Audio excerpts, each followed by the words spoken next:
Hello guys, नमस्ते सम्पूर्णमा शुभ प्रभात, शुभ दिन। ल हाम्रो टिम चाहिँ आज आधा दर्जनभन्दा बढी टिम भयो है, पनि आउँदै हुनुहुन्छ दिदीबहिनीहरू। मान्छेको स्वस्थ शरीर राख्न सक्यो भने जीवन नै अमूल्य उपहार साबित हुन्छ। त्यसैले गर्दाखेरि एक्सर्साइज गर्नुपर्ने जरुर छ हाम्रो शरीरलाई भन्दै। कति बजे भन्ने कुरा होइन, वास्तवमा यो 5 बजिसकेका छन् है। धन्यवाद।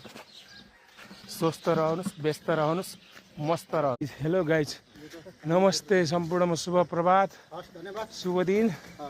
ल हाम्रो टिम चाहिँ आज आधा दर्जनभन्दा बढी टिम भयो है, पनि आउँदै हुनुहुन्छ दिदीबहिनीहरू। मान्छेको स्वस्थ शरीर राख्न सक्यो भने जीवन नै अमूल्य उपहार साबित हुन्छ। त्यसैले गर्दाखेरि एक्सर्साइज गर्नुपर्ने जरुर छ हाम्रो शरीरलाई भन्दै। कति बजे भन्ने कुरा होइन,